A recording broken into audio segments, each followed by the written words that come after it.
नमस्कार दोस्तों, मैं जीत कुमार स्वागत करता हूं आप सभी का राउज आईएएस के इस डीएनएस हिंदी प्रोग्राम में। आज हम 14 दिसंबर 2023 के जितने भी महत्वपूर्ण आर्टिकल हैं आपके प्रीलिम्स और मेंस के दृष्टिकोण से, चाहे वो आपके द हिंदू में शामिल हो, चाहे आपके इंडियन एक्सप्रेस में शामिल हो, उन पर हम विशेष रूप से चर्चा करेंगे, जो कि आपकी आने वाली यूपीएससी सीएससी की परीक्षा के लिहाज से महत्वपूर्ण साबित हो सकते हैं। ठीक है, तो चलिए देखते हैं ऐसे कौन कौन से आर्टिकल्स हैं जो हमें डिस्कस करने। तो बेसिकली 3 आर्टिकल्स आज हम डिस्कस करेंगे। एक है संयुक्त राष्ट्र महासभा यानी कि यूनाइटेड नेशन जनरल असेंबली से रिलेटेड, जो कि आपको पेज जो द हिंदू का पेज 1 है उस पर देखने को मिल जाएगा। दूसरा, अगर हम बात करें हरित हाइड्रोजन की, हम बात करेंगे जो कि इंडियन एक्सप्रेस के पेज नंबर 15 पर आपको देखने को मिलेगा। तीसरा आर्टिकल हम बात करेंगे कॉप 28 के कुछ आउटकम से, ठीक है, जो कि आपको इंडियन एक्सप्रेस के पेज 9 पर देखने को मिल जाएगा। क्योंकि जैसा कि आप सभी जानते हैं कि 30 नवंबर से लेकर 12 दिसंबर तक आपकी बेसिकली कॉप 28 चल रही थी। ठीक है, कहां पर? यूएई में, दुबई में। तो उसके कुछ आउटकम्स आए, उनको भी हम डिस्कस करेंगे। अब ये तीनों के तीनों आर्टिकल प्रीलिम्स के लिए तो इंपॉर्टेंट है ही, एंड स्पेशली अगर मैं बात करूं तो यूएनजीए और हरित हाइड्रोजन और कॉप 28 को हम डिस्कस करेंगे मुख्य परीक्षा के लिहाज से। ठीक है, यहां तक चीजें क्लियर है। चलिए एक एक करके आर्टिकल्स को डिस्कस करते हैं और देखते हैं कि इसके माध्यम से कैसा क्वेश्चन पूछा गया है और कैसा क्वेश्चन पूछा जा सकता है, संभावना क्या है। तो एक अभ्यास प्रश्न हमेशा हम आपको वीडियो के एंड में या फिर जो भी टॉपिक खत्म होता है उसके एंड में प्रोवाइड करवाते ही हैं, जिसका आप आंसर करेंगे कमेंट बॉक्स में। चलिए पहली न्यूज हम बात करते हैं यूनाइटेड नेशन जनरल असेंबली की। तो कंटेक्स्ट क्या है कि India vote in favour of immediate cease fire in Gaza by Israel. तो जो सीज फायर, जो आपको पता है कि गाजा और इजराइल के बीच या पैलेस्टीन और इजराइल के बीच क्या है, इश्यूज चल रहे हैं। तो उसमें सीज जो इजराइल यूएनजीए में क्या एक प्रस्ताव लाया गया था, जिसमें जो सीज फायर रोकने के लिए जो प्रस्ताव लेकर आया उसमें इंडिया ने फेवर में क्या करा है, उसके फेवर में, मतलब यानी कि जो विराम या युद्ध विराम कह दें या फिर सीज फायर रोकने के लिए उसके पक्ष में भारत ने क्या करा है, आप अपना वोट दिया है यूनाइटेड नेशन जनरल असेंबली में। तो ऐसे में यहां से हम यूनाइटेड नेशन जनरल असेंबली के बारे में जानेंगे। ठीक है, कि बेसिकली संगठन बना कैसे, ठीक है, और कब बना, इसका हेडक्वार्टर कहाँ है, बेसिक चीजें। जैसा कि मैं हमेशा कहता हूं कि जब भी आप किसी एक पर्टिकुलर, जैसे यूनाइटेड नेशन जनरल असेंबली के बारे में ही आप जान रहे हैं, ठीक है, संयुक्त राष्ट्र महासभा के बारे में, तो जब भी आप किसी ऑर्गेनाइजेशन के बारे में पढ़ो तो उसकी बेसिक चीजें क्या होंगी कि भैया ये जो ऑर्गेनाइजेशन है ये कब बना, तो भाई 1945 में बना। पहली चीज तो ये क्लियर हो गई। फिर दूसरा जो बेसिक क्वेश्चन होता है हमारे सामने वो ये होता है इसके मेंबर कितने हैं। तो भाई इसके 193 मेंबर्स हैं। अगर मैं बात करूं तो हर मेंबर के पास एक वोट होती है। ठीक है, मतलब अगर यूएनजीए में कोई प्रस्ताव आया और उस प्रस्ताव पर अगर वोटिंग हुई तो उस वोटिंग में जो भी देश होगा, जैसे 193 देश हैं तो सब देशों के पास एक एक वोट की शक्ति है। ठीक है, या एक एक वोट की पावर है। फिर आप पूछेंगे कि अगला क्वेश्चन आपके माइंड में क्या होगा कि सर इसका हेडक्वार्टर कहां है। तो भैया इसका हेडक्वार्टर है न्यूयॉर्क में। ठीक है, ये आपको पता होना चाहिए। फिर उसके बाद बेसिक क्वेश्चन ये आता है कि भाई ये सारी चीजें ठीक हैं, आपने भाई उसका बता दिया कि बेसिकली 1945 में ये बना था, 1945 में 193 इसमें सदस्य देश हैं, सबके पास एक वोट है, न्यूयॉर्क है। लेकिन इसमें जो है रिसेंट में अगर कोई मेंबर बना हो तो हमें पता होना चाहिए। तो दक्षिण सूडान जो है हाल ही में, मतलब हाल ही में यानी कि 2011 में क्या बना, इसका सदस्य बना। ठीक, दक्षिण सूडान, ठीक, अफ्रीका कॉन्टिनेंट में है। ठीक, इसके बाद अगर हम बात करें तो यूएनजीए में जितने भी डिसीजंस हैं वैसे उनमें से कुछ डिसीजन 2/3 वोटिंग से लिए जाते हैं, यानी कि इसको हम कहते हैं वहां पर विशेष बहुमत से। कौन कौन से निर्णय हैं ऐसे? ऐसे हमें निर्णय देखने को मिलते हैं, एक तो शांति और सुरक्षा से संबंधित। दूसरी अगर हम बात करें कि और ऐसे कौन से निर्णय हैं जो 2/3 जो है या फिर स्पेशल मेजोरिटी या 2/3 से लिए जाते हैं। ठीक है, मतलब 2/3 वोटिंग से लिए जाते हैं। एक निर्णय आपका है बजट से संबंधित, है ना, तो बजट की प्रकृति का कोई भी प्रस्ताव हो या शांति और सुरक्षा से संबंधित कोई भी प्रस्ताव हो, उसको 2/3 विशेष बहुमत के माध्यम से, वोटिंग के माध्यम से बेसिकली प्रस्ताव को पास किया जाता है। बाकी अन्य सभी में कैसी मेजोरिटी लगती है? सामान्य मेजोरिटी, सिंपल मेजोरिटी। ठीक, आई होप यहां तक क्लियर है। इसके अलावा अगर हम बात करें यूनाइटेड नेशन जनरल असेंबली की, तो यहां पर इसके जो प्रस्ताव होते हैं क्या बाध्यकारी होते हैं? तो इसके मैं कहूंगा कि प्रस्ताव बाध्यकारी नहीं होते हैं। ठीक, आप इस चीज को याद रखना। यूनाइटेड नेशन जनरल असेंबली के जो प्रस्ताव हैं वो बाध्यकारी नहीं होते। केवल और केवल केवल केवल वो प्रस्ताव बाध्यकारी होते हैं जिसको यूनाइटेड नेशन सिक्योरिटी काउंसिल ने अपनाया है। यानी कि संयुक्त राष्ट्र सुरक्षा परिषद ने जिन प्रस्तावों को अपनाया है वो प्रस्ताव कैसे हो जाएंगे? वो प्रस्ताव हो जाएंगे आपके बाध्यकारी। ठीक, अब कोई भी देश हो यूनाइटेड नेशन जनरल असेंबली में, या फिर इसके अलावा कोई सदस्य हो, उस वहां से केवल 5 प्रतिनिधि, है ना, 5 जो रिप्रेजेंटेटिव हैं आपके किसी देश से यूनाइटेड नेशन जनरल असेंबली में जा सकते हैं, उससे ज्यादा नहीं जा सकते। ठीक है, इसके बाद यूनाइटेड नेशन जनरल असेंबली जैसे संस्थान को कोई इसकी अध्यक्षता भी करता होगा। तो इसका जो अध्यक्ष है, अभी कौन करता है कौन नहीं करता है, ये देखो, ये मतलब वो सवाल बनते हैं एसएससी टाइप के और state public service commission type के, तो उनमें मत जाइए आप। तो अगर इसके अध्यक्ष की बात करें तो हर साल, हर 1 वर्ष में इसके अध्यक्ष का क्या होता है? चुनाव होता है। ठीक है, ये सारी की सारी चीजें हो गई।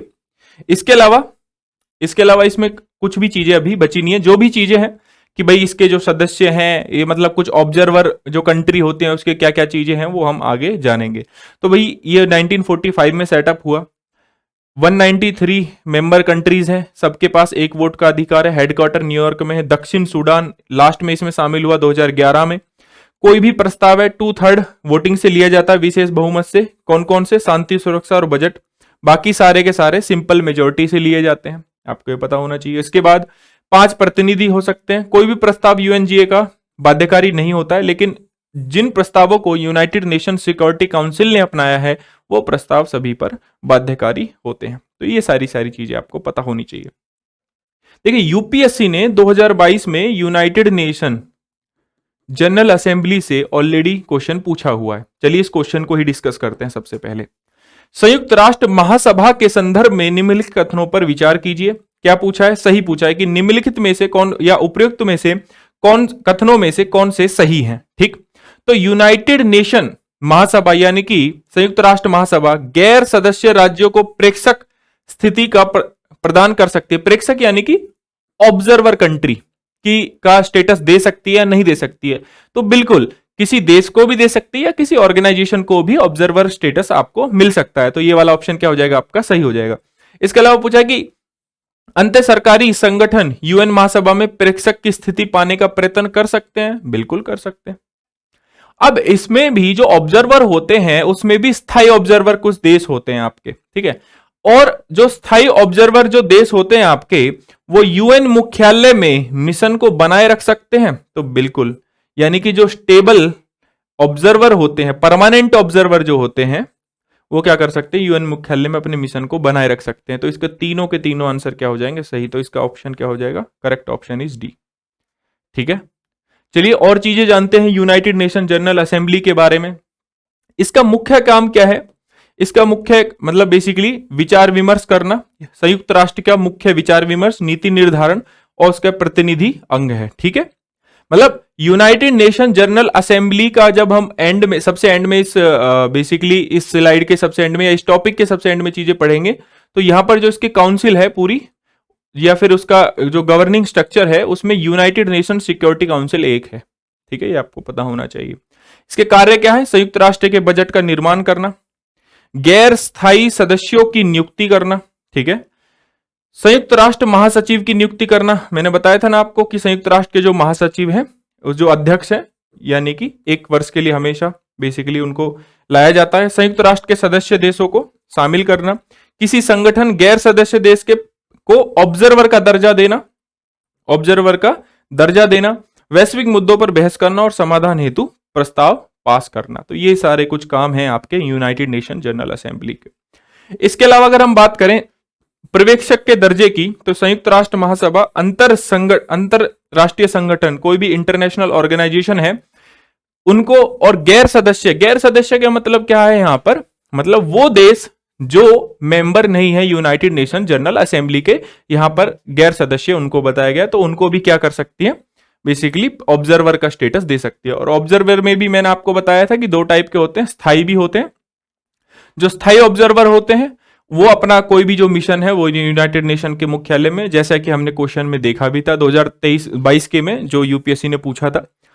अब इसके कुछ 6 प्रमुख अंगों की अगर हम बात करें तो कौन कौन से हैं। एक तो महासभा है ही, एक आपका सुरक्षा परिषद जिसको हम यूनाइटेड नेशन सिक्योरिटी काउंसिल के नाम से भी जानते हैं, आर्थिक सामाजिक परिषद, ट्रस्टीशिप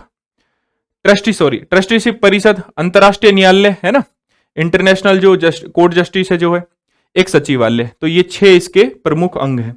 इसी के बेसिस पर चलिए एक अभ्यास प्रश्न मैं आपको दिए देता हूं, जिसका उत्तर अगेन आपको कहां पर देना है, कमेंट बॉक्स में देना है। आसान सा सवाल है, 193 देशों के प्रतिनिधित्व के साथ यह सार्वभौमिक प्रतिनिधित्व वाला एकमात्र संयुक्त राष्ट्रीय निकाय है। तो संयुक्त राष्ट्र महासभा यानी कि यूनाइटेड नेशन जनरल असेंबली के बारे में पूछा गया है। 70 क्वेश्चन पूछा है कि कितने ऑप्शन, इनमें से कितने ऑप्शन सही हैं। ठीक है, सभी सदस्य देशों का समान मताधिकार प्राप्त है। इसके द्वारा पारित प्रस्ताव कानूनी रूप से बाध्यकारी होते हैं। महासभा अपने अध्यक्ष का चुनाव 6 वर्ष के लिए करती है। तो बताइए इनमें से कौन कौन से ऑप्शंस ऐसे हैं, जो कितने ऑप्शंस ऐसे हैं जो सही हैं। और I hope United nation general assembly के बारे में जो आपने पढ़ा होगा, इसके बिहाव पर आप आराम से इसका उत्तर भी दे देंगे। ठीक है, और यूनाइटेड नेशन जनरल असेंबली से भविष्य में अगर कोई क्वेश्चन आया तो आप इसको आराम से सॉल्व भी कर सकते हैं। हालांकि बताने वाली चीजें इसमें बहुत सारी ऐसी चीजें हैं, लेकिन उसके चार्टर्स, उनके आर्टिकल्स में जाने की हमें आवश्यकता नहीं है। जो कोर चीजें हैं, बेसिक चीजें हैं, वो हमने इसमें जान ली हैं। ठीक है, चलिए नेक्स्ट आर्टिकल पर चलते हैं। नेक्स्ट आर्टिकल का कंटेक्स्ट समझते हैं सबसे पहले कि संदर्भ है क्या। देखिए क्या होता है कि गवर्नमेंट क्या कर रही है, जो स्पेशल इकोनॉमिक जोन में कुछ कंपनियां हैं जो रिन्यूएबल एनर्जी से, ये रिन्यूएबल एनर्जी या जो बेसिकली हाइड्रोजन एनर्जी है या फिर ग्रीन हाइड्रोजन का प्रयोग कर रही है खुद के लिए। ठीक है, खुद के इलेक्ट्रिसिटी कंजम्पशन के लिए। 2 टाइप की कंपनियां हैं स्पेशल इकोनॉमिक जोन में। कुछ कंपनियां ऐसी हैं जो कि एक्सपोर्ट कर रही हैं ग्रीन हाइड्रोजन को, तो उनको टैक्स बेनिफिट्स मिल रहे थे। लेकिन जो कंपनियां खुद के लिए इनका इस्तेमाल, मतलब खुद की इलेक्ट्रिसिटी कंजम्पशन के लिए हाइड्रोजन बेस्ड या ग्रीन हाइड्रोजन बेस्ड एनर्जी का यूज कर रही थी खुद के प्लांट में, तो उनको टैक्स बेनिफिट नहीं मिल रहे हैं। अब गवर्नमेंट क्या कर रही है कि इसको एक्सपेंड करने का विचार कर रही है। तो यहां से ग्रीन हाइड्रोजन जो है न्यूज में आ गया है। ठीक है, और ग्रीन हाइड्रोजन के ऊपर सन 2023 में यूपीएससी ने प्रीलिम्स में एक क्वेश्चन भी पूछा है। क्वेश्चन क्या है देख लीजिए, हरित हाइड्रोजन के संदर्भ में निम्नलिखित कथनों पर विचार करें। इसे आंतरिक दहन के लिए ईंधन के रूप में सीधे इस्तेमाल किया जा सकता है। इसे प्राकृतिक गैस के साथ मिलाकर ताप या शक्ति जनन के लिए ईंधन के रूप में इस्तेमाल किया जा सकता है। इसे वाहन चालन के लिए हाइड्रोजन ईंधन प्रकोष्ठ में इस्तेमाल किया जा सकता है। तो हाइड्रोजन बेस्ड जो आपके बेसिकली देखा जाए, हाइड्रोजन जो बेस्ड व्हीकल्स हैं वो तो मार्केट में आ ही चुके हैं। तो हाइड्रोजन होता क्या है ना, हाइड्रोजन होता क्या है, पहले तो हमें ये पता होना चाहिए बेसिक चीजें, कि इससे हमें ये पता होना चाहिए कि हाइड्रोजन होता क्या है, हाइड्रोजन बनता कैसे है। ठीक है, अब ये बात कर रहे हैं ग्रीन हाइड्रोजन की। ठीक है भाई, ये ग्रे भी होता है, ग्रे हाइड्रोजन भी होता है, भविष्य में ऐसा आपसे ग्रे हाइड्रोजन पूछ ले। एक ब्लू हाइड्रोजन भी होता है। ठीक है, तो टाइप्स ऑफ हाइड्रोजन। ठीक है, यह हाइड्रोजन जो बेसिकली बनता कैसे, प्रोसेस क्या है, वो भी हम जानेंगे। इसके उपयोग क्या क्या हो सकते हैं ये भी हम देखेंगे, क्योंकि ये क्वेश्चन उपयोग के ऊपर ही था कि यूज क्या हो सकते हैं। क्या गवर्नमेंट का कुछ स्कीम्स वगैरह है या कुछ गवर्नमेंट ने कुछ इसके लिए स्टेप लिए हैं ग्रीन हाइड्रोजन के लिए, उसके बारे में भी हम चर्चा करेंगे। तो चलिए एक एक करके चीजों को जानते हैं। सबसे पहले तो ये देखते हैं कि हाइड्रोजन है क्या। तो हाइड्रोजन आपका प्रकृति में पाया जाने वाला सबसे सरल परमाणु संरचना वाला आपका अधात्विक तत्व है, जिसमें एक प्रोटॉन और एक इलेक्ट्रॉन होता है। ये ब्रह्मांड में सबसे अधिक मात्रा में पाया जाने वाला तत्व है और ये रंगहीन, गंधहीन, स्वादहीन और अत्यंत हल्की तथा अत्यंत ज्वलनशील गैस होती है। ये वायु की उपस्थिति में जलकर ऊर्जा तथा जल निर्माण करती है, इसलिए इसे स्वच्छ ऊर्जा के रूप में भी देखा जा सकता है। तो ये तो होता है आपका बेसिक हाइड्रोजन, जो कि आपने कहीं ना कहीं अगर आप देखें तो 10th 12th की जो साइंस है उसमें भी पढ़ा होगा। तो ये कोई बड़ी चीजें नहीं है। लेकिन अगर हम बात करें कि हाइड्रोजन हाइड्रोजन मतलब अगर हमें बनाना है तो बनता कैसे है, ठीक है। अब किस हाइड्रोजन को हम ग्रे हाइड्रोजन बोलेंगे, किस हाइड्रोजन को हम बोल देंगे कि भाई ये ब्लू हाइड्रोजन है, किस हाइड्रोजन को हम बोल देंगे कि भैया ये ग्रीन हाइड्रोजन है। यहां हमें थोड़ा सा चीजों को कैटेगराइज करना पड़ेगा या श्रेणी में लाना पड़ेगा, ठीक है। अब देखिए नॉर्मली अगर आप देखेंगे कि जो आपका हाइड्रोजन है, एक हाइड्रोजन ऐसा भी है जहां आपकी CO2 जो बेसिकली CO2 कहां जाती है आपकी इन्वायरमेंट में, जिससे जाती है कार्बन डाइऑक्साइड का उत्पादन होता है, ठीक है। तो बेसिकली हम मीथेन का और H2O का यूज करके और उसमें बेसिकली इलेक्ट्रिसिटी पास करके क्या कर देते हैं कि इसके जो बॉन्ड्स हैं उनको तोड़ देते हैं और हमें ओवरऑल जो चीजें मिलती हैं, यानी कि हमें हाइड्रोजन लेके आना है तो ओवरऑल जो चीजें हमें मिलती हैं वो ये मिलती हैं, कार्बन डाइऑक्साइड मिल जाता है एक और एक और हमें हाइड्रोजन मिल जाता है। तो हमारा एम क्या है, हाइड्रोजन को बनाना, ठीक है। तो इस हाइड्रोजन के बनाने के चक्कर में हमारे पास यहां पर कार्बन डाइऑक्साइड भी उत्पादित हो जाती है।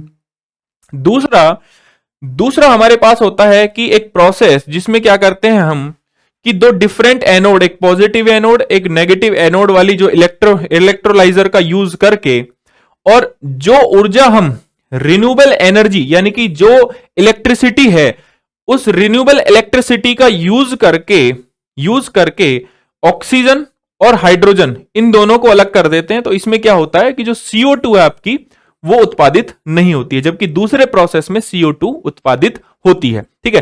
तो इसको कहा जाता है ग्रीन हाइड्रोजन।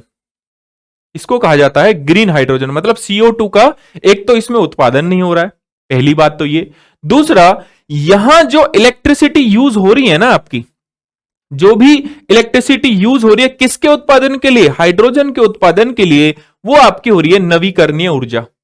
उस नवीकरणीय ऊर्जा के इस्तेमाल से साथ ही साथ CO2 के उत्पादन न होने से इसको कहेंगे हम ग्रीन हाइड्रोजन। तो फिर आप कहेंगे कि सर ये ब्लू हाइड्रोजन क्या होता है या फिर ये ग्रे हाइड्रोजन क्या होता है, ठीक है।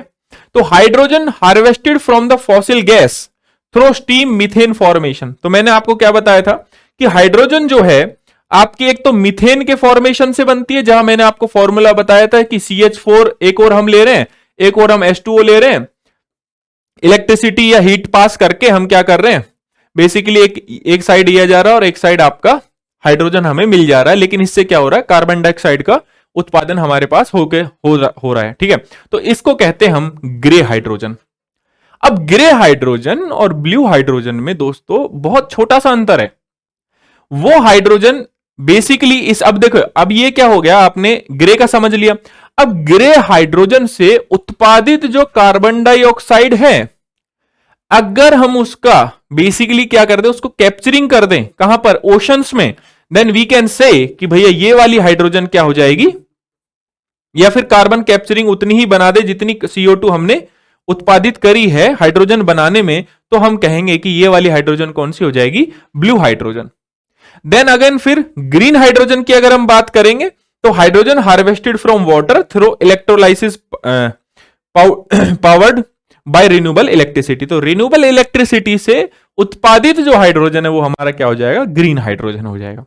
आई होप आपको हाइड्रोजन उत्पादन कैसे होता है। तो हाइड्रोजन जो उत्पादन है वो आपका दो तरीके से होता है, एक तो मीथेन का यूज करके,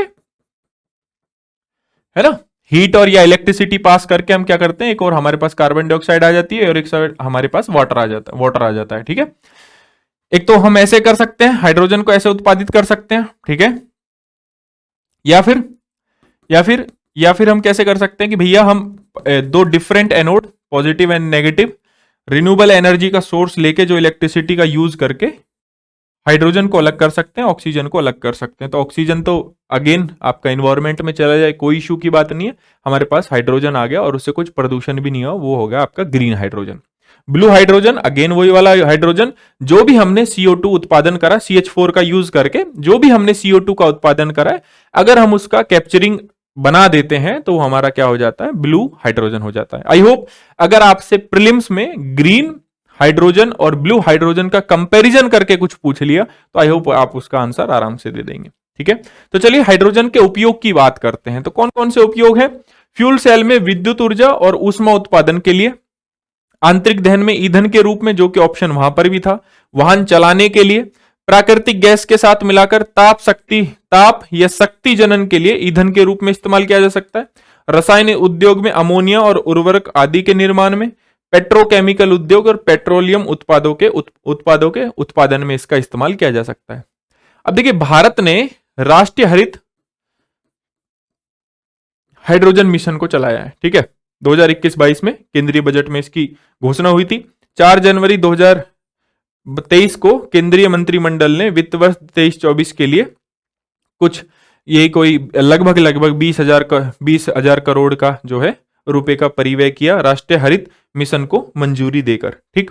अब इसके बाद इसके उद्देश्य क्या है कि वही हरित हाइड्रोजन को अग्रणी उत्पादन और आपूर्तिकर्ता बनाना, हरित हाइड्रोजन और उससे डेरिवेटिव के लिए निर्यात के अवसर पैदा करना, और निर्यात हो भी रहा है। बहुत सारी कंपनी है, कहां पर? स्पेशल इकोनॉमिक जोन में, विशेष आर्थिक क्षेत्र में ऐसी कंपनियां हैं जो एक्सपोर्ट कर रही हैं हाइड्रोजन बेस्ड एनर्जी को, ठीक है। स्वच्छ ऊर्जा के माध्यम से भारत आत्मनिर्भर बनाने के लक्ष्य में योगदान देना, वैश्विक स्वच्छ ऊर्जा परिवर्तन के लिए एक प्रेरणा के रूप में कार्य करना। तो कुछ अपेक्षित परिणाम 2030 तक आ सकते हैं, कुछ यहां पे लिखे हुए हैं, या फिर आप इस डायग्राम को देख सकते हैं। ये भी पूरा ये गवर्नमेंट ऑफ इंडिया की जो साइट है वहीं से ही लिया गया है। तो यहां पे साफ साफ लिखा हुआ है कि 6 लाख न्यू ग्रीन जॉब्स, ठीक है। तो इस सेक्टर में क्या होगा कि कुछ जॉब क्रिएट होंगी। 50 MMT का मतलब million metric tonne of carbon abundant. Basically क्या होगा कि कार्बन जो है उत्पादन जो है उसका इतना कम हो जाएगा। 60 to 100 गीगावाट इलेक्ट्रोलाइजर इंस्टॉलेशन होगा, ठीक है। 125 गीगावाट रिन्यूएबल एनर्जी कहां से आ सकती है हमारे पास? मतलब ये ऐसा है कि ऐसा रिजल्ट मिल सकता है 2023 तक अगर हम ये सारी चीजें करेंगे तो, ठीक है। और 8 लाख करोड़ का ओवर इन्वेस्टमेंट। तो ये सारी की सारी चीजें हैं। नेशनल ग्रीन हाइड्रोजन आउटकम 2030 तक ऐसा हो सकता है, इसके परिणाम ऐसे आ सकते हैं, ठीक। तो आई होप आपको हाइड्रोजन क्या होता है, कितने टाइप का होता है, गवर्नमेंट उसका उपयोग क्या है, भारत सरकार की स्कीम्स क्या है, ठीक है। और 2030 का जो बेसिकली जो नेशनल ग्रीन हाइड्रोजन मिशन का आउटकम क्या है वो हमें यहां पर देखने को मिलेगा। इस डायग्राम के इस फोटो के माध्यम से आप समझ सकें, बाकी पीडीएफ में भी लिखा हुआ है, तो जब आपको पीडीएफ मिलेगी तो आप वहां से भी आराम से इसको पढ़ सकते हैं। चलिए इसी के बेसिस पर मैं आपको एक अभ्यास प्रश्न दे देता हूं, अगेन इसका उत्तर आपको देना है कमेंट बॉक्स में, ठीक है। तो हरित हाइड्रोजन से संबंधित निम्नलिखित कथनों पर विचार करें और कितने कथन सत्य हैं ये पूछा है। इसका निर्माण केवल नवीकरणीय ऊर्जा के प्रयोग से किया जा सकता है। क्या ये ऑप्शन सही लग रहा है आपको? केवल नेगेटिव सेंस नहीं दे रहा थोड़ा?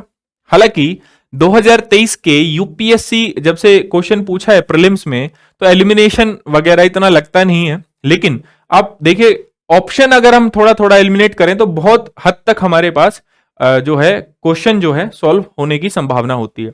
इसका उपयोग रसायन उद्योग में अमोनिया उर्वरकों इत्यादि के निर्माण में संभव है। भारत को हरित हाइड्रोजन का अग्रणी उत्पादक और आपूर्ति करने बनाने के उद्देश्य से राष्ट्रीय हरित हाइड्रोजन मिशन को शुरू किया गया है। तो ये तो बहुत पॉजिटिव सेंटेंस है, ये आपका बहुत पॉजिटिव सेंटेंस है, ये हमने पढ़ा भी था। तो ये वाला ऑप्शन क्या हो जाएगा आपका? गलत हो जाएगा। तो केवल 2 कथन ऐसे हैं जो कि आपके क्या हैं? सत्य हैं। तो आप अगेन हरित हाइड्रोजन से संबंधित अगर आपके कुछ डाउट्स हैं या हरित हाइड्रोजन से संबंधित कुछ ऐसी जानकारियां हैं जो आप और ज्यादा एक्स्ट्रा एडिशन में बताना चाहते हैं, देन कमेंट बॉक्स में सारी की सारी चीजें पॉइंट वाइज आप लिख सकते हैं, ठीक है। चलिए बात करते हैं COP28 की। मेंस के हिसाब से बात करेंगे और आप इसको जोड़ सकते हैं GS3 के इन्वायरमेंट वाले सेक्शन से, ठीक है। तो COP28 मैंने आपको बताया, देखो 30 नवंबर से लेकर आपका 12 दिसंबर तक आपकी COP28 हुई यूएई में, है ना, दुबई में हो रही थी। तो उसके कुछ आउटकम्स हैं, हालांकि इस पर मैं मतलब इसके ओवरऑल डेवलपमेंट पर और इससे रिलेटेड जितनी भी चीजें कि कुछ इश्यूज, मतलब एक होलिस्टिकली इसको व्यापक रूप से कवर करने के लिए एक अलग से मैं वीडियो लेके आऊंगा COP28 पे जल्दी। लेकिन आज इसके जो इस आर्टिकल के जो आउटकम्स हैं उनके बारे में हमें जरूर जानना चाहिए, क्योंकि वो हमारे मेंस के में काम आ सकते हैं जब भी हम कोई उत्तर लिखेंगे, ठीक है।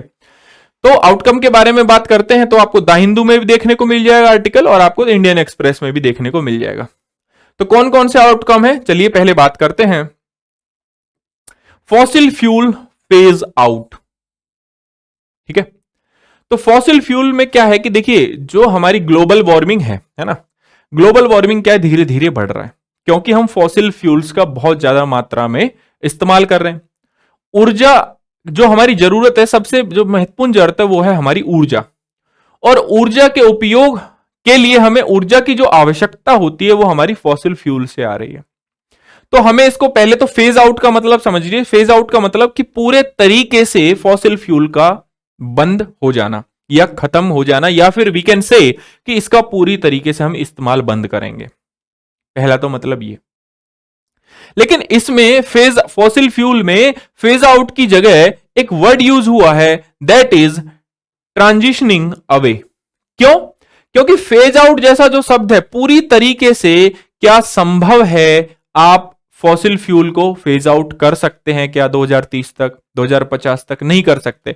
हालांकि डेवलप्ड कंट्री इतने ज्यादा मात्रा में विकसित हो, या इतने ज्यादा विकसित हो चुके हैं, मात्रा में नहीं, इतने ज्यादा विकसित हो चुके हैं, इतनी ज्यादा उनके पास टेक्नोलॉजी है कि वो अगर चाहे तो फेज आउट कर भी सकते हैं, ऐसी कोई बड़ी बात नहीं है। लेकिन जो डेवलपिंग नेशन है, उनके जिनके पास इतना ज्यादा पैसा नहीं है, जिनके पास इतनी ज्यादा टेक्नोलॉजी नहीं है, वो लोग कंप्लीटली इससे फेज आउट नहीं हो सकते। तो इसलिए एक वर्ड यूज हुआ है ट्रांजिशनिंग अवे, कि धीरे धीरे हम इससे क्या करेंगे, कम करेंगे फॉसिल फ्यूल के यूज को, एंड वी शिफ्ट, बेसिकली हम शिफ्ट करेंगे कहां पर, रिन्यूएबल एनर्जी या नवीकरणीय ऊर्जा की ओर हम क्या करेंगे, धीरे धीरे शिफ्ट करेंगे, ठीक है।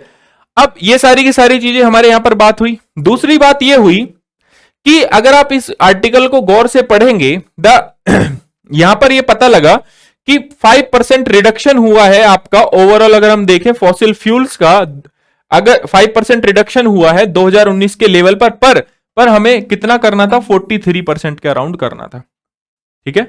तो ये सारी की सारी चीजें हमें मिली। आपको पता है पेरिस एग्रीमेंट में हमारा गोल क्या है कि 2 डिग्री सेल्सियस से तापमान को कम रखना है, और जो हमारा इंडस्ट्रियल लेवल है उससे हमारे जो तापमान है उसको 1.5 डिग्री सेल्सियस से बढ़ने तक क्या करना है, सीमित करना है, ठीक।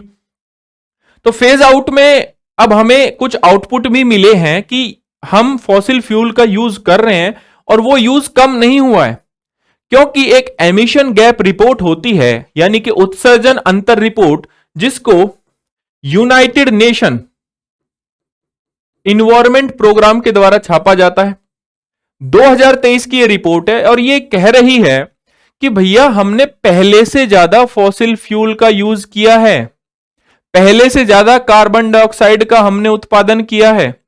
तो ये रिपोर्ट कहती है कि 2022 में हमने 57.4 गीगाटन कार्बन डाइऑक्साइड का उत्सर्जन, एक नया रिकॉर्ड किया है, जो कि पिछले के मुकाबले 1.2% ज्यादा है। पहली बात तो ये रिपोर्ट ये कहती है।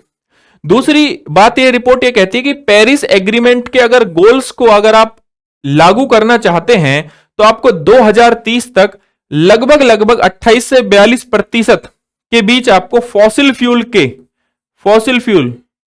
के यूज में क्या करना पड़ेगा, कटौती करना पड़ेगा, तब जाके आपके टारगेट मीट हो पाएंगे 2030 तक, 2050 तक। तो ये सारी की सारी बातें वहां पर हुई, ठीक।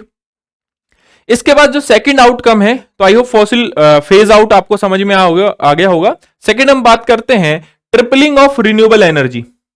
सो बेसिकली हुआ क्या है, या जैसा कि अभी मेंशन है, COP28 agreement call upon countries to work toward tripling global installed capacity of renewable energy and doubling the annual improvement in energy efficiency. तो ऊर्जा जो दक्षता है उसमें हम क्या करें, इसको बढ़ाएं 2 गुना, ठीक।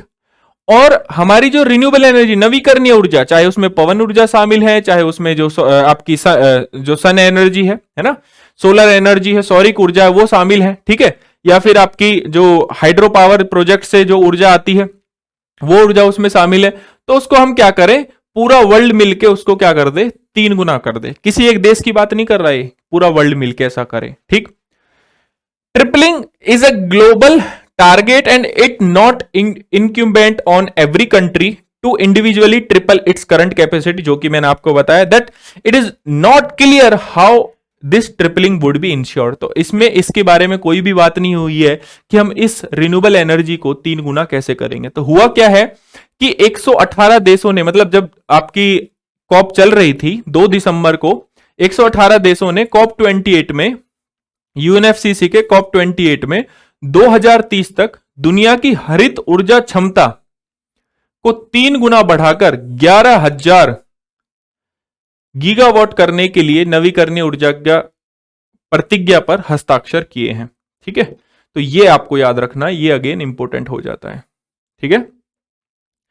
तो वैश्विक नवीकरणीय और ऊर्जा दक्षता प्रतिज्ञा जो है, प्लेज जो हमने लिया, अनुसार देश 2030 तक हर साल ऊर्जा दक्षता में सुधार की वैश्विक औसत वार्षिक दर को लगभग 2% से 2 गुना करके 4% से अधिक करना है। जैसा कि आर्टिकल में भी बोला हुआ है कि हम जो एनर्जी एफिशिएंसी को 2 गुना कर दें, ठीक है। जो सेम चीजें यहां पर लिखी हुई हैं, डोंट वरी, ठीक। इसके अनुसार नवीकरणीय ऊर्जा को 3 गुना करने से 2050 तक ऊर्जा स्रोतों के रूप में जीवाश्म ईंधन को व्यवहारिक रूप से समाप्त करने की उम्मीद है, संभावना है। कंप्लीटली ऐसा कुछ है नहीं, संभावना है कि अगर हम ऐसा करेंगे तो ऐसा हो जाएगा। लेकिन अगर आप कॉप 28 को ना ओवरऑल समझोगे ना, तो उसका कुछ खास आउटकम आया नहीं है। बातें सिर्फ हवा में की गई कि ये करेंगे वो करेंगे, लेकिन जैसा जैसे मान लो ग्लासगो जो आपका बेसिकली आपका जो कॉप हुआ था, है ना, जैसे कुछ मान लीजिए किसी कॉप में मान लो मॉन्ट्रे प्रोटोकॉल हुआ होगा, है ना, किसी कॉप में क्या डिसीजन लिए गए हैं, किसी कॉप में क्या डिसीजन लिए हैं, तो यहां पर जो डिसीजन है वो इतने इफेक्टिव दिखाई नहीं पड़ते हैं। तो मे बी मेंस में क्वेश्चन बन सकता है आपका। दूसरा, फेज डाउन ऑफ कोल। पहले तो आप इस शब्द को समझिए, फेज डाउन ऑफ कोल मतलब कोल के इस्तेमाल को धीरे धीरे कम करेंगे। अगेन समस्या वही है, अगर कम करेंगे तो जाएंगे कहां, किस ऊर्जा की ओर जाएंगे। अगेन बात करेंगे रिन्यूएबल एनर्जी की, कि रिन्यूएबल एनर्जी की ओर धीरे धीरे हम शिफ्ट होंगे।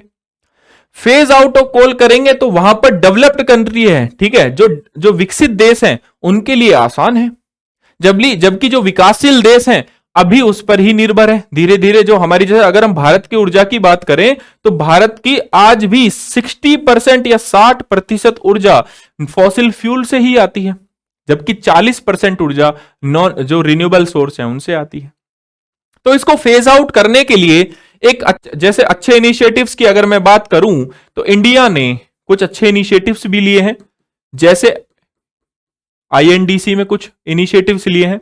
कौन कौन सी पहले हैं, देखिए, इंडिया ने बोला है कि हम अपनी 50% जो ऊर्जा उत्पादन है या इलेक्ट्रिसिटी है वो कैसे करेंगे भाई, हम आपका नॉन फॉसिल फ्यूल से करेंगे या नवीकरणीय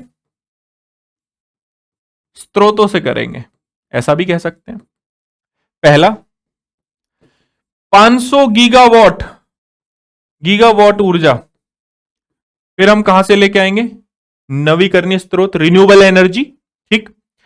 उसके अलावा हालांकि 40% जो हमारी ऊर्जा है जिसका हम उत्पादन करते हैं वो नवीकरणीय स्रोतों से हो चुका है, मतलब वो टारगेट हम कंप्लीट कर चुके हैं। अब हमने उसको क्या कर दिया, 50%। 1 बिलियन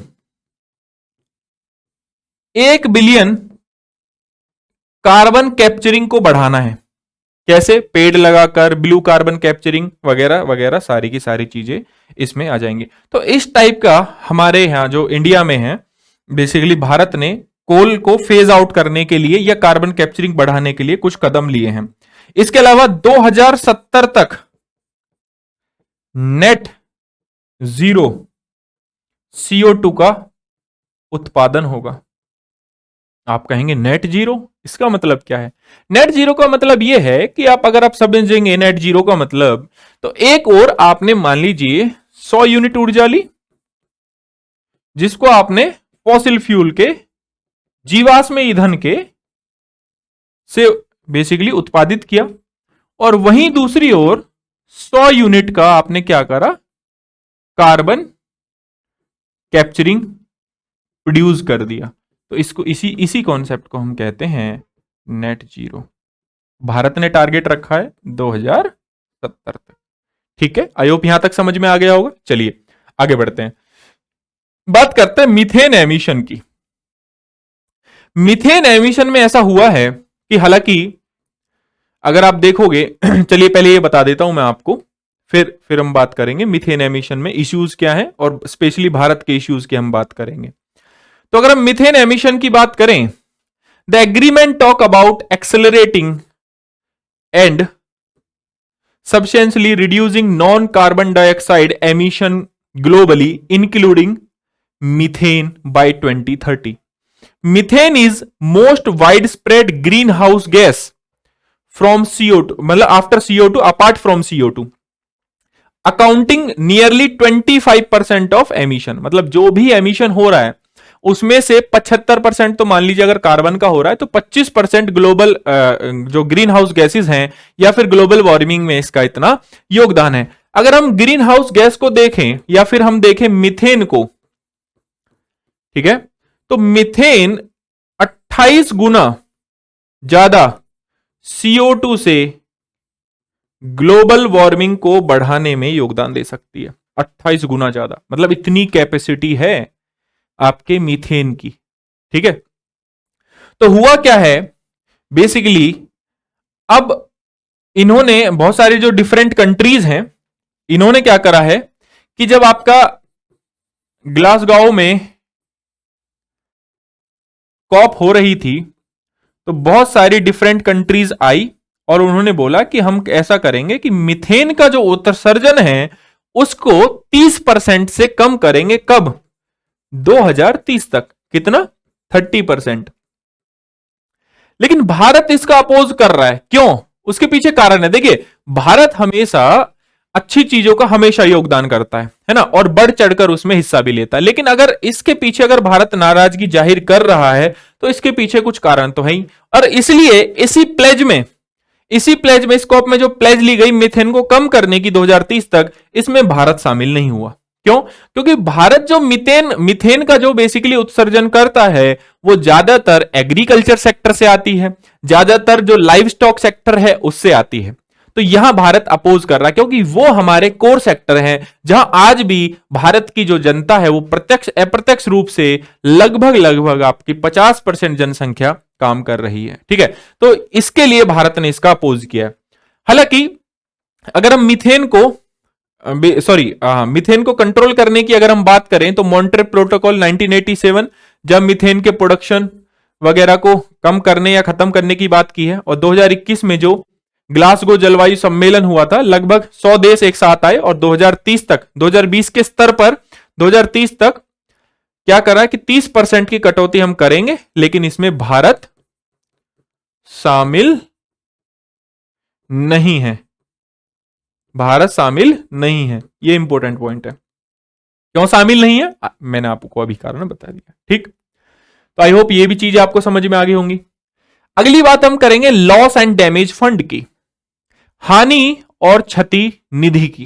ठीक है, अब हानि और निधि क्षति की अगर मैं बात करूं तो मैंने 9 नवंबर 2023 का जो डीएनएस है उसमें अगर आपको लॉस एंड डैमेज फंड के बारे में बहुत अच्छे से जानना है, लॉस एंड डैमेज फंड के बारे में बहुत अच्छे से जानना है कि क्या इसमें सही है क्या गलत है, तो सारी की सारी चीजें मैंने वहां आपको समझाई हुई हैं। ठीक है, तो आप अगर आप जाएं तो जो थर्ड आर्टिकल है 9 नवंबर का, आप इस वीडियो पे जाइए, Rouse IAS DNS Hindi search कीजिए एंड देन इस वीडियो पे जाइए और आप लॉस एंड डैमेज के बारे में सारी की सारी चीजें वहां पर देख सकते हैं।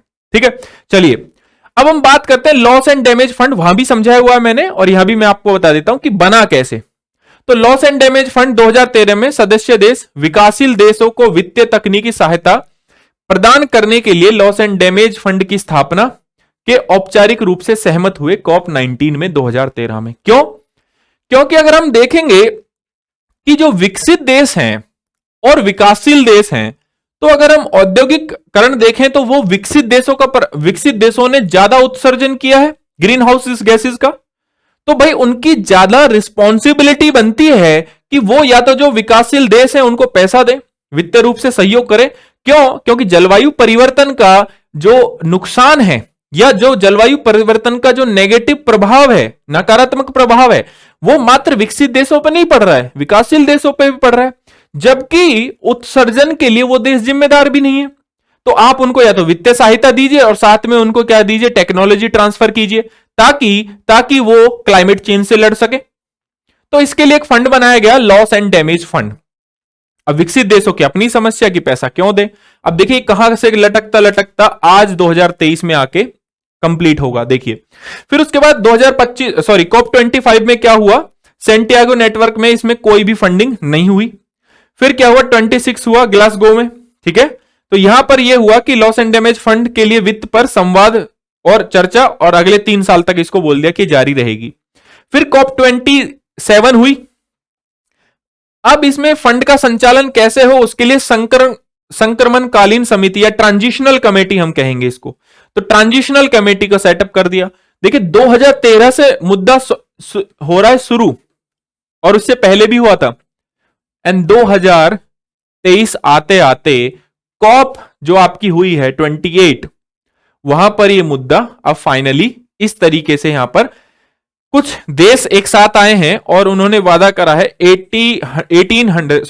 800 मिलियन यूएस डॉलर का।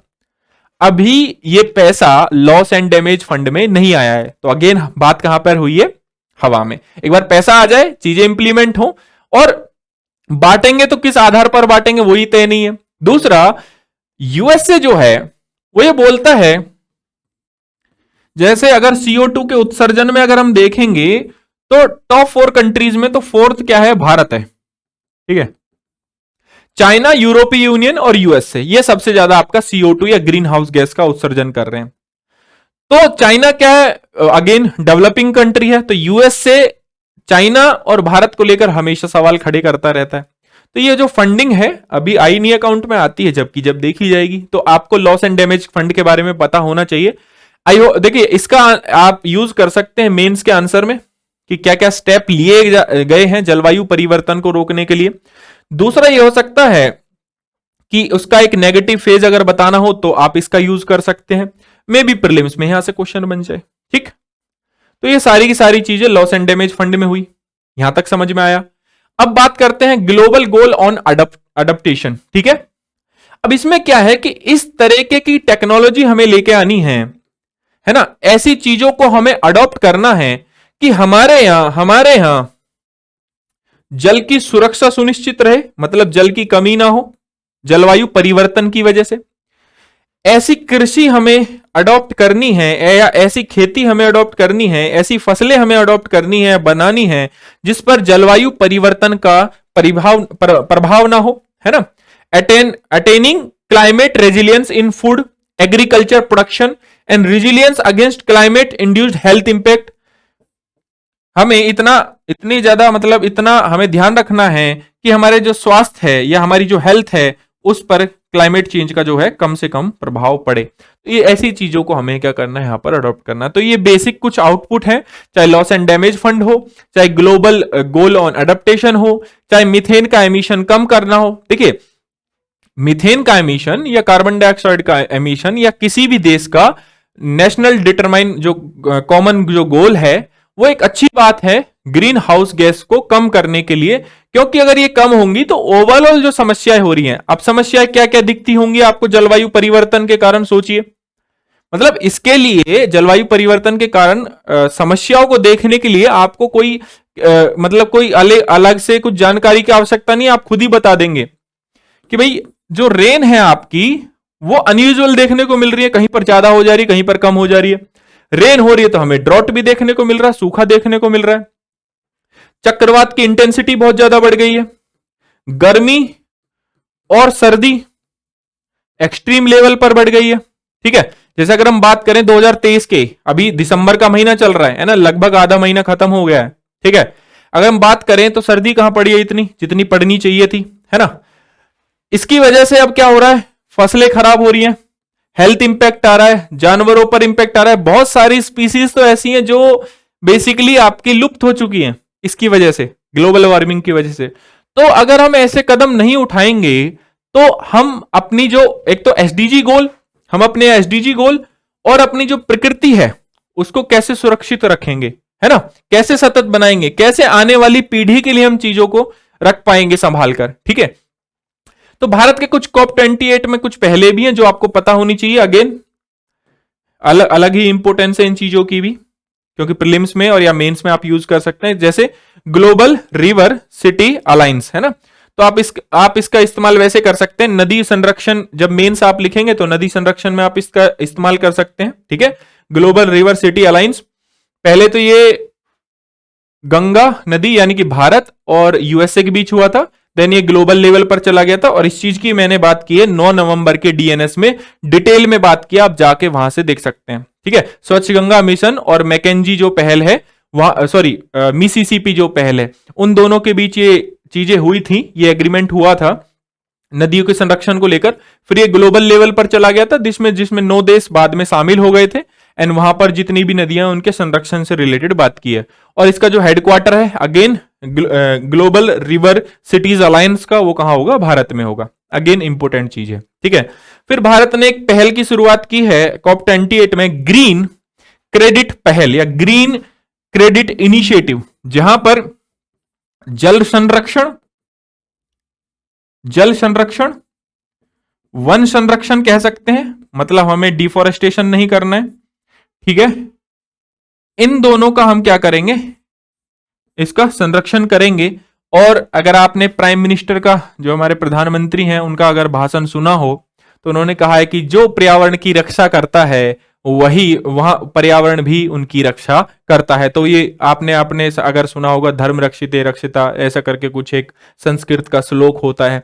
तो इसी तर्ज पर पीएम ने अगर जो भाषण है, आप उसका भी मेंस में बहुत अच्छे से इस्तेमाल कर सकते हैं कि जो पर्यावरण की रक्षा करता है तो पर्यावरण उनकी भी रक्षा करता है।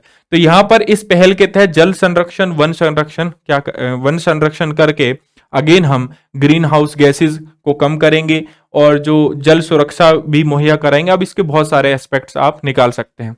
तो डोंट वरी, कॉप 28 के ऊपर मैं एक हॉलिस्टिक रूप से अलग से एक वीडियो लेके आऊंगा, जहां पर मैं कॉप 28 के जितने भी यूएनएफसीसी की जितनी भी कॉप्स हैं और उसमें कॉप 28 के जितने भी आउटकम हैं, ठीक है, ये तो अभी कुछ ही आउटकम है, इसके अलावा जितने भी आउटकम है, जितनी भी महत्वपूर्ण चीजें हैं, इसमें क्या इश्यूज हैं, क्या हो सकता था, क्या नहीं हुआ, सारी की सारी चीजें मैं कवर करूंगा और बहुत जल्द आपके लिए वो वीडियो मैं लेके आऊंगा, ठीक है। सो राउज आईएएस के डीएनएस हिंदी प्रोग्राम में दोस्तों आज के लिए इतना ही, मिलते हैं नेक्स्ट लेक्चर में। Thank you so much.